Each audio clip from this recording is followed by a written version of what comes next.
Assalamualaikum warahmatullahi wabarakatuh. Perkenalkan, nama saya Rohman Nurfadilah dari Prodi Bimbingan Konseling Islam dari Universitas Negeri Islam Sultan Haji Muhammad Idris Samarinda.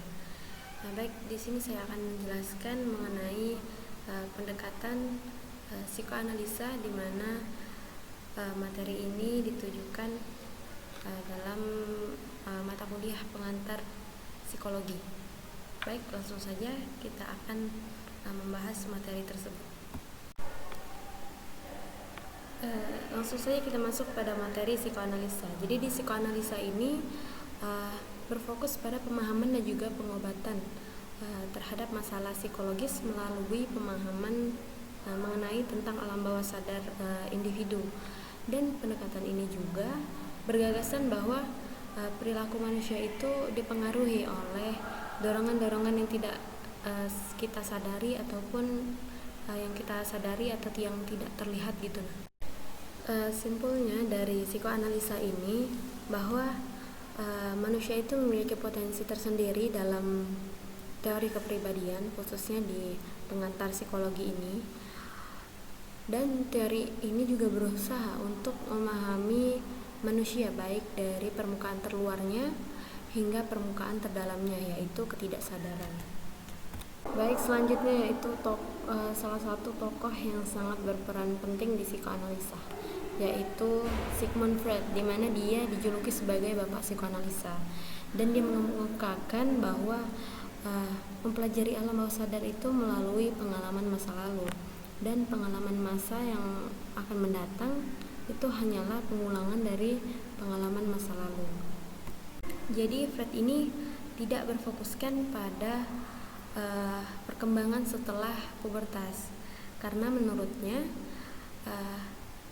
individu atau seseorang yang telah dewasa itu ditentukan berdasarkan pengalaman masa lalunya atau pengalaman saat dia masa anak-anak. Pengalaman anak-anak sangatlah mempengaruhi kepribadian seseorang saat beranjak dewasa, terutama ketika di usia 5 tahun pertama dalam hidupnya. Selanjutnya kita masuk pada struktur kepribadian di pendekatan psikoanalisa ini. Jadi di psikoanalisa ini terdapat 3 tingkatan dalam mempelajari kepribadian manusia.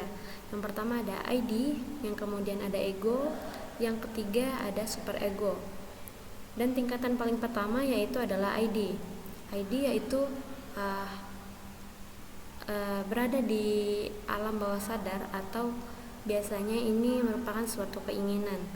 Dan pribadi ini selalu mencari kesenangan di dalam kehidupannya. Kemudian ada ego, di mana ego ini merupakan di antara ID dan juga superego, dan ini biasanya berdasarkan kesadaran, dan pribadi ini biasanya sehat secara psikologis. Dan yang terakhir adalah superego. Superego ini biasanya mewakilkan dari moralistik, dan ini superego ini selalu mengikuti peraturan dan merupakan pribadi yang selalu dikuasai oleh rasa bersalah.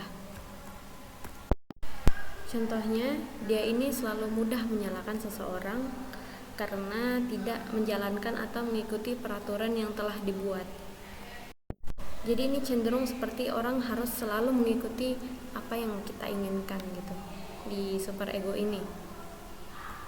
Kemudian yang terakhir adalah cara menggunakan atau cara kerja dari psikoanalisa, di mana psikoanalisa ini selalu menggali alam bawah sadar kita, dan alam bawah sadar kita itu bisa menjadi sebuah solusi untuk mengenali diri sendiri.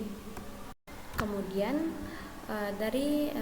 dari kita menggali alam bawah sadar kita, itu bisa menjadi seluruh memori yang tersimpan atau memori yang disimpan atau dari pengalaman masa lalu kita menjadi menuju ke alam sadar dan membantu kita untuk mengontrol dorongan agar tidak terjadi impulsi yang tidak rasional. Jadi impulsi ini dapat disebabkan karena hal-hal yang di luar dari penyakit. Contohnya dari penyalahgunaan obat-obatan.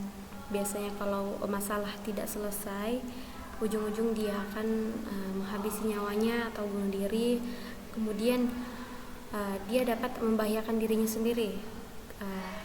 Dirinya sendiri saja dia bisa bahayakan, apalagi untuk orang lain. Sekian video singkat dari materi pendekatan psikoanalisa. Kurang dan lebihnya mohon dimaafkan.